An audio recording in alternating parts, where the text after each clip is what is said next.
Now, these are some of the pictures you sent in on our Eyewitness platform. The first is a refuse dump taking over a section of the market in Oyibo Council areas of Rivers State.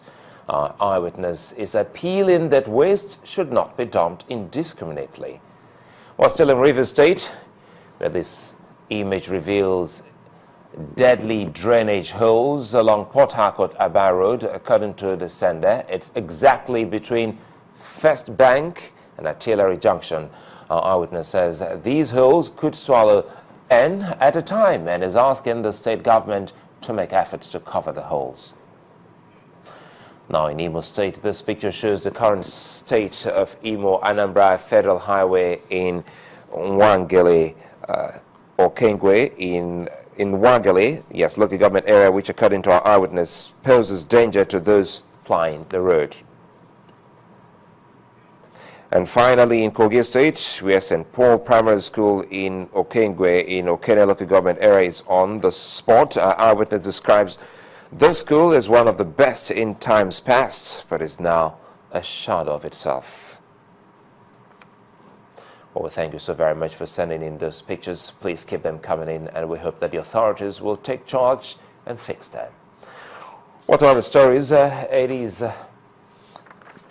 While achieving gender equality, ending violence against women, and finding solutions to conflicts and terrorism in different parts of the world top the agenda as the 131st Interparliamentary Union Assembly begins in Geneva, Switzerland. Over 700 parliamentarians from 141 countries are attending the meeting. The IPU is canvassing the elimination of violence and harmful practices against women and seeking more representation of women in parliaments across the world.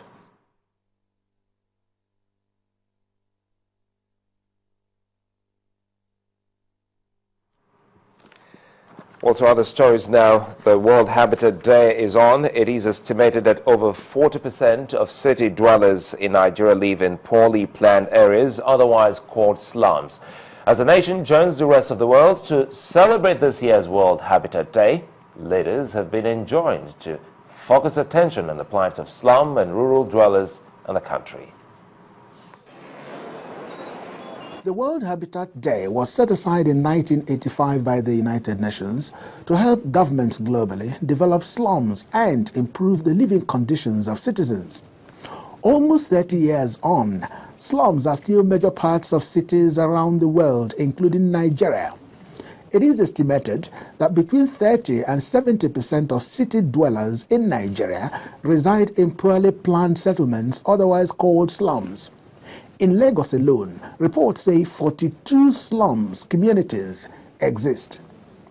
The reality that slums coexist with well-planned areas in most of our cities is worrisome.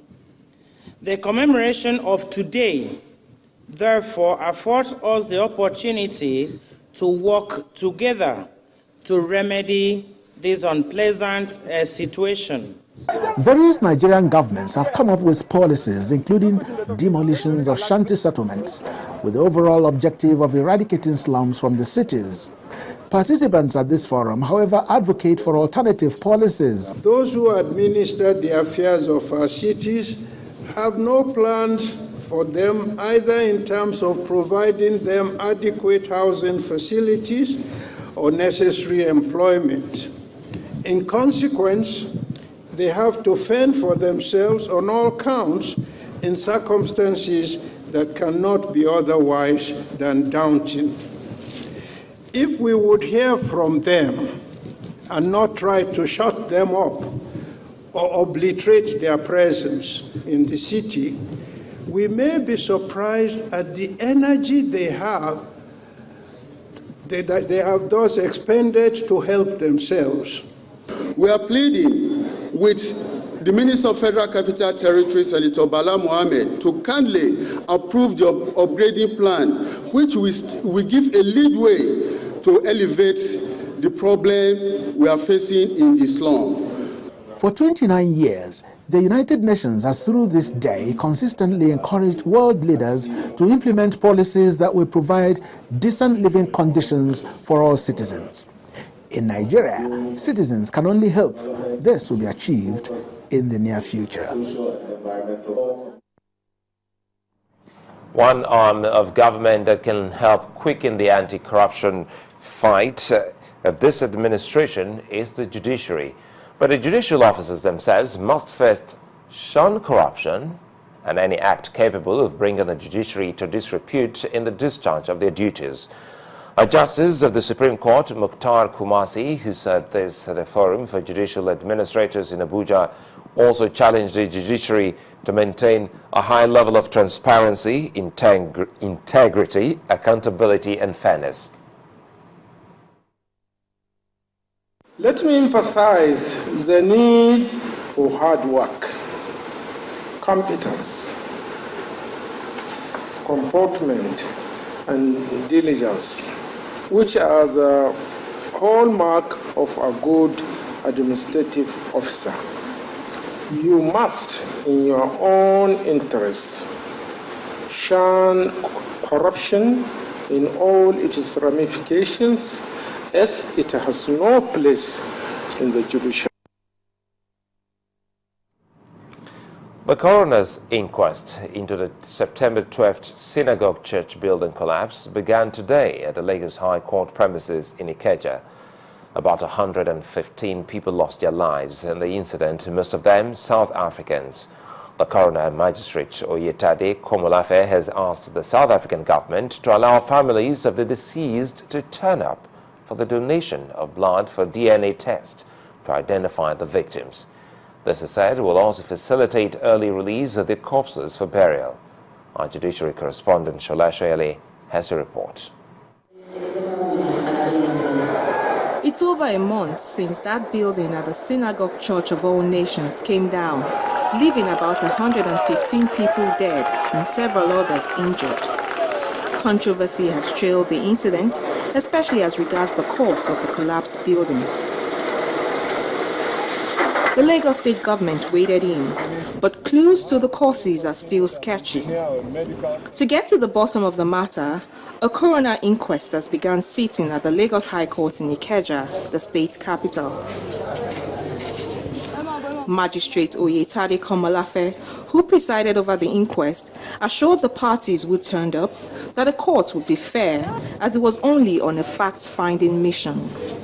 The magistrate asked members of the public with useful information that would assist the inquest to come forward and testify. He pleaded with the families of the South African victims to make available their blood samples to the pathologist for easy identification of their dead relatives. He also urged the South African Embassy in Nigeria and all relevant parties to send their legal representatives to the inquest. Magistrate Komolafe warned that a summon would be issued on any witness who fails to appear before the tribunal to make a presentation. If you understand the coroner systems law, it will actually put in place so that we understand the reason for death and so that we can prevent it in future. The parties have outlined the procedure that will be adopted in the fact-finding process and agreed that all counsel would front-load and submit their testimonies, list of witnesses and other documents to the court's registry. Outside the court, a few synagogue church members, some physically challenged, staged a peaceful protest. We have just been reliably informed now that the same or a similar aircraft has started hovering around another building, another structure within the premises of the church. And we have deemed it necessary to let the whole world know that we are under another serious attack. The inquest will continue on Thursday, October 16, when the court will visit the synagogue church. Other proceedings have been fixed for the 24th of October. Shola Shoyele, Channels Television News.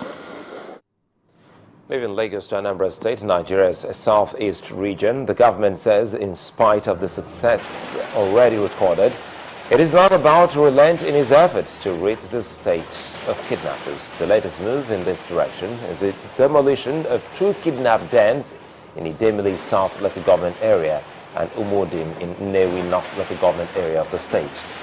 The Assistant Commissioner of Police, Mr. Joseph Agu, who supervised the demolition, says the kidnapped suspect who owns the building in Idemili South, Mr. Izuchukwu Amarunwoke, is still at large, while Mr. Lotana Enemo, who the police describes as the Nnewi kidnap kingpin, was killed in a gun battle with the police.